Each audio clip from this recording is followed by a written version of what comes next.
Cinema అనేది ఒక వ్యాపారాత్మకమైన కళాత్మకమైన వ్యాపారం.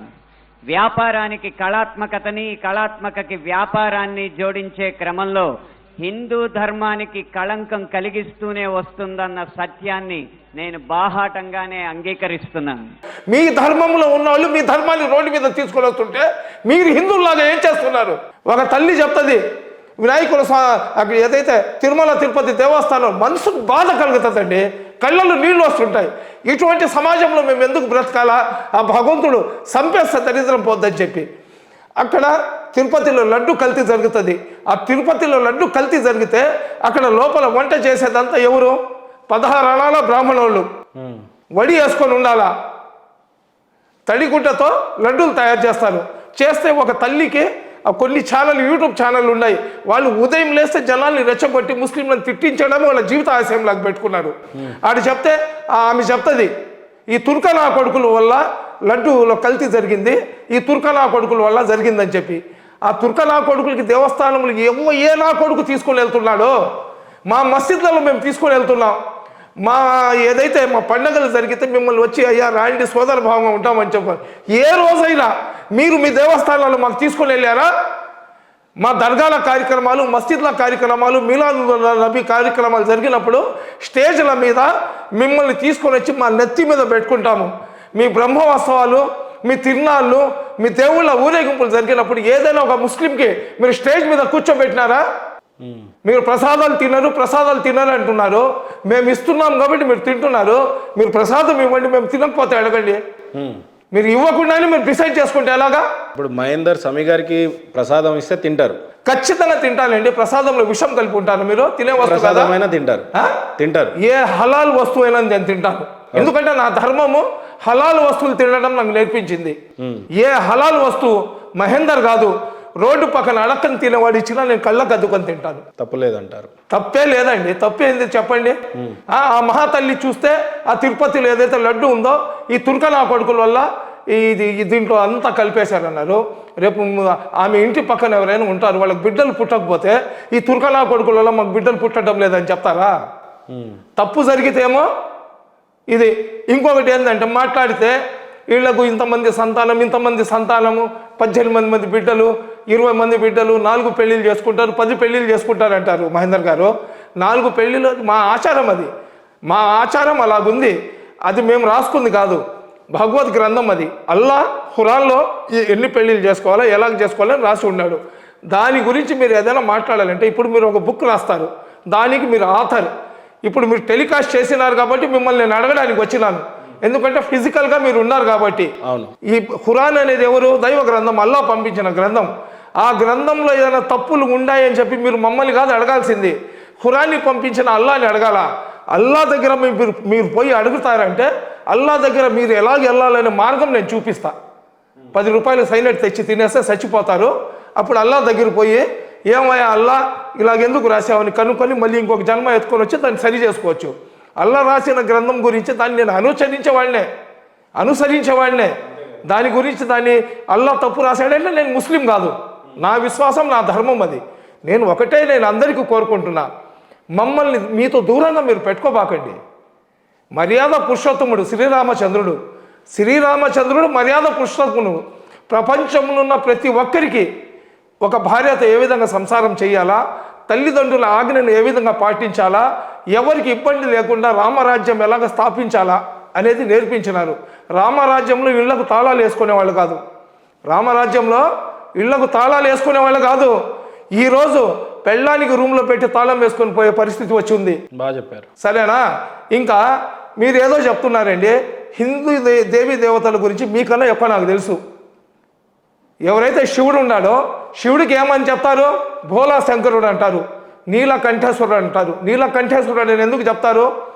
ఆ రోజు రాక్షసులకు దేవుళ్ళకు యుద్ధం జరిగితే అమృతం రాక్షసులకు వచ్చేస్తుంది, విషం దేవుళ్ళకు వెళ్ళిపోతే ఆ విషాన్ని తీసుకొని అతను తాగేసి తన కంఠంలో పెట్టుకొని రాక్షసులను సంహరించి ఏదైతే ఆ అమృతం ఉందో దేవుళ్ళని ఇచ్చిన అతని కంఠానికి ఆ విషం ఏదైతే ఉందో కంఠంలో నిలబడిపోద్ది. కాబట్టి అతనికి నీలకంఠేశ్వరుడు అంటారు. అటువంటి మహోన్నతమైన దేవి దేవతలను పెట్టుకొని, అటువంటి మహోన్నతమైన ధర్మాన్ని పెట్టుకొని ఇదేదో యజ్ఞాలు చేసేటప్పుడు రాక్షసులు వచ్చి యజ్ఞాలను సర్వనాశం చేసేసి అక్కడ ఉన్న ముని ముని కుమార్తెలను చర్చేసి వెళ్ళిపోయేవాళ్ళు. అక్కడ ఎవరైతే ఈ రాక్షసులకు పుట్టిన రావణాసురుడని కూడా చెప్పడానికి లేదు, ఆ రాక్షసుడికి పుట్టిన సంతానాలు అయితే ఎవరైతే ఉన్నారో వాళ్ళు కులాల మతాల మధ్య చిచ్చు పెట్టి దేశాన్ని అగ్నిగుండం చేసే ప్రయత్నం చేస్తున్నారు తప్ప నా హిందూ సోదరులు ఎవ్వరు కూడా చెయ్యరు.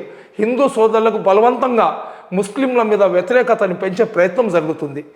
హిందూ సోదరులకు బలవంతంగా ముస్లింలకు వ్యతిరేకంగా మాట్లాడే విధంగా తయారు చేసే ప్రయత్నం జరుగుతుంది. ఒక ముస్లిం అబ్బాయి ఒక హిందువుల అమ్మాయిని పెళ్లి చేసుకుంటాడు ప్రేమించి. ప్రేమ అనేది గుడ్డిది, ప్రేమకు హద్దులు ఉండవు, సరిహద్దులు ఉండవు. ఎవరినైనా ప్రేమించవచ్చు. ప్రేమకు వయసుతో నిమిత్తం ఉండదు. రాజు మెచ్చిందే రంభ, లైలా నల్లంగా ఉన్నా కానీ మజ్ను కళ్ళతో చూడండి. ఇన్ని కవిత్వాలు నేర్చుకొని ఇంత ఫిలాసఫీలు ప్రతి ఒక్కరు మాట్లాడతారు కదా. ప్రేమించినోడు అతనికి కన్న తల్లిదండ్రులను కూడా వద్దనుకొని ప్రేమించిన అమ్మాయి కోసం నిలబడతాడు. అదేవిధంగా ఒక అమ్మాయి అబ్బాయిని ప్రేమిస్తే నా తల్లిదండ్రులు నా ధర్మం, నా తల్లిదండ్రులే వద్దన్న వాళ్ళు ధర్మాన్ని ఏం లెక్క చేస్తారు వాళ్ళు. నా ఆస్తుల్లో కూడా నీకు ఇవ్వనంటే నీ ఆస్తి కూడా నాకు వద్దుపో, నాకు నా ప్రియుడు కావాలని చెప్పి వాళ్ళు వెళ్ళిపోతారు.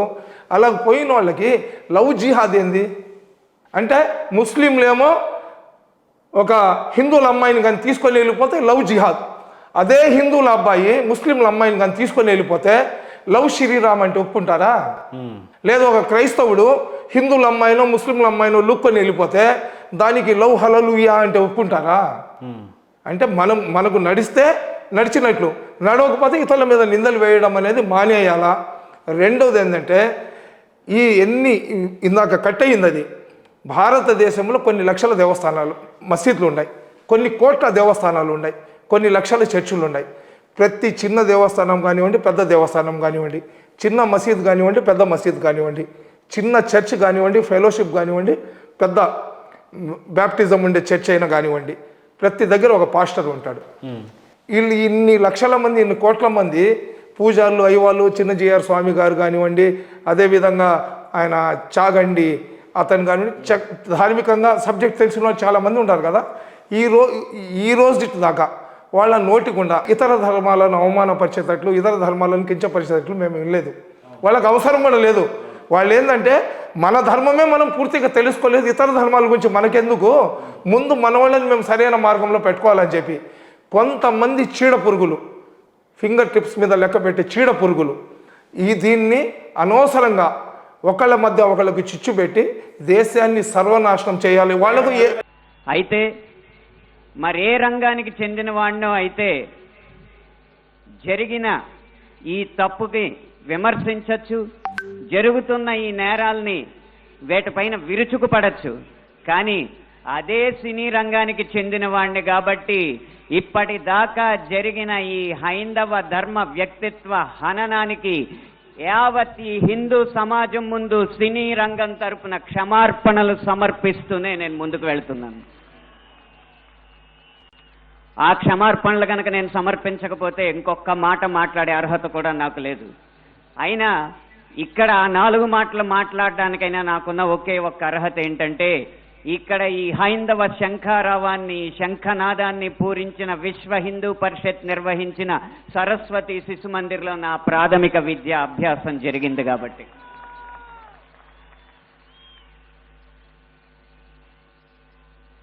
సినిమాల్లో హైందవ ధర్మం మీద దాడి ఎలా జరుగుతుంది, హైందవ ధర్మ హననం ఎలా జరుగుతుంది అనేది ఒక 3 కోణాల్లో 3-4 ఉదాహరణలో క్లుప్తంగా విభజించి వివరించే ప్రయత్నం చేస్తాను.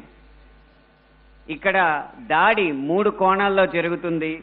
అందులో ఒకటి కావ్యేతిహాస పురాణాలని వక్రీకరించడం, 2 తెర మీద కనిపించే పాత్రల్లో వినిపించే పాటల్లో హైందవ ధర్మాన్ని దుర్వినియోగం చేయడం, 3 తెర వెనక మా ముందు అన్యమతస్థుల ప్రవర్తన.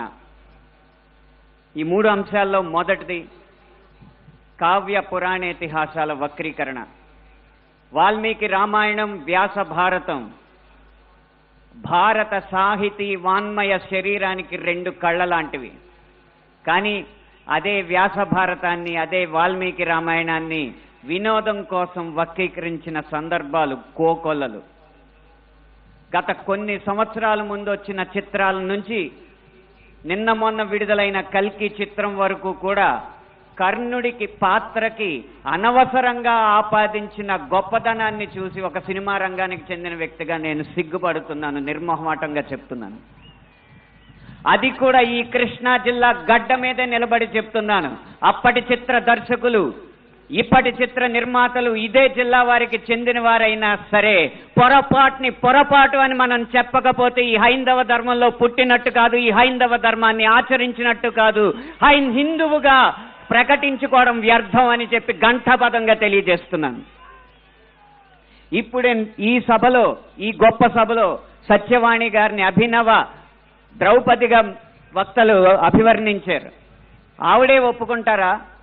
నిండు సభలో ద్రౌపదిని వలువలు వలచండి అని సలహా ఇచ్చిన కర్ణుణ్ణి సూర్యుడు అంటే సత్యవాణి గారు లాంటి మహిళా మండలి ఒప్పుకుంటారా? గంధర్వుల్ని చూసి, గంధర్వ సైన్యాన్ని చూసి ప్రాణమిత్రుల్ని కూడా వదిలేసి ప్రాణభయంతో పరుగులెత్తిన కర్ణుణ్ణి ధీరుడు, సూర్యుడు, వీరుడు అంటే ఈ హైందవ సమాజం ఒప్పుకుంటుందా? ఇలా ఎన్ని విధాలు చూసినా దానంగా వచ్చిన రాజ్యంలో తనకొచ్చిన కొద్దిపాటి సంపదని ఏదో దానాలు చేసినంత మాత్రాన ధర్మరాజు అంత గొప్ప దాత అని చెప్పి కర్ణుడిని అంటే మన సమాజం ఒప్పుకుంటుందా?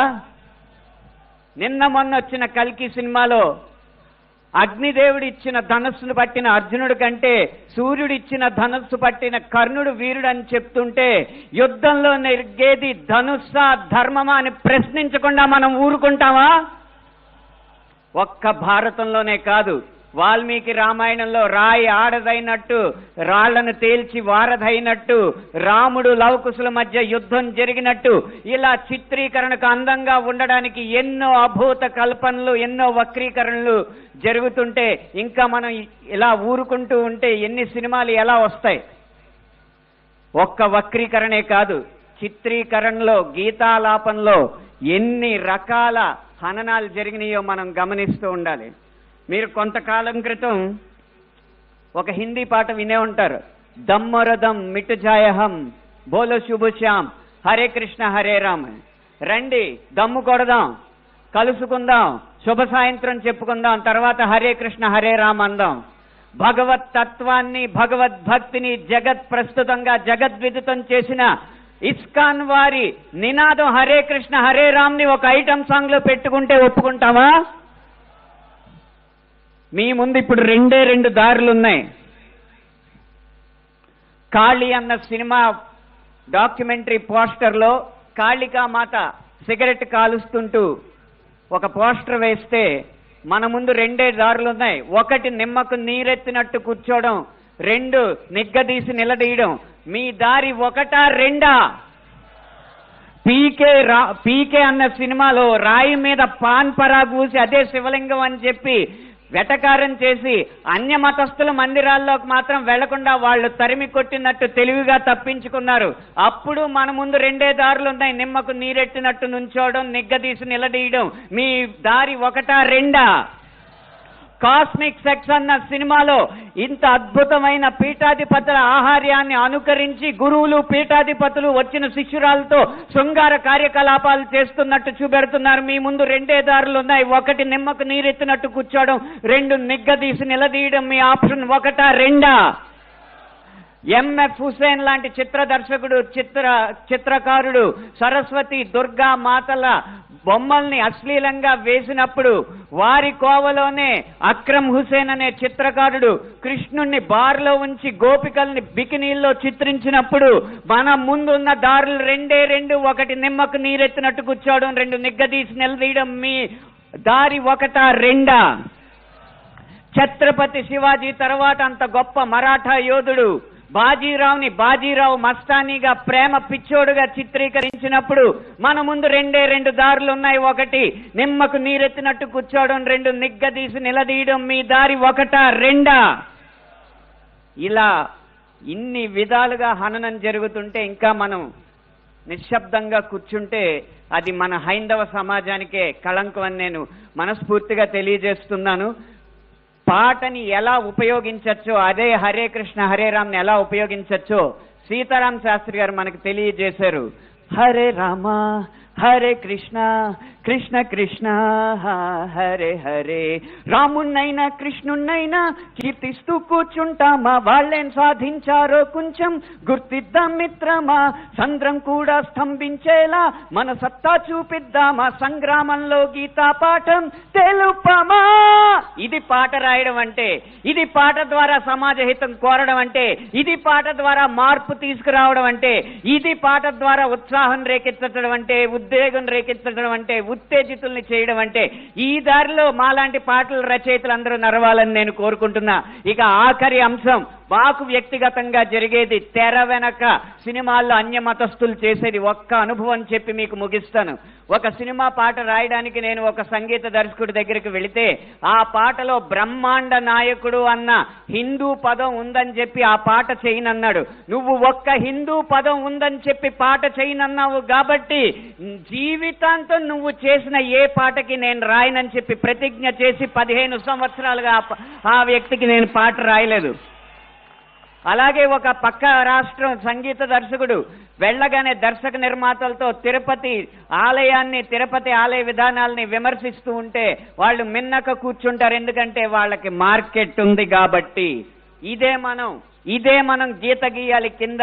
సినిమా అనేది నేను ముందు చెప్పినట్టు వ్యాపారాత్మకమైన కళాత్మకమైన వ్యాపారం కాబట్టి ఆ వ్యాపారాన్ని సినిమాకి లేకుండా చెయ్యాలంటే హిందూ ధర్మాన్ని హననం చేసే సినిమాలని, హిందూ ధర్మంపై దాడి చేసే సినిమాలని ప్రభుత్వం బహిష్కరించకంటే ముందు మనం తిరస్కరించాలి. బహిష్కరణ కంటే తిరస్కరణే గొప్ప మార్గం. ముందు మనం తిరస్కరిద్దాం.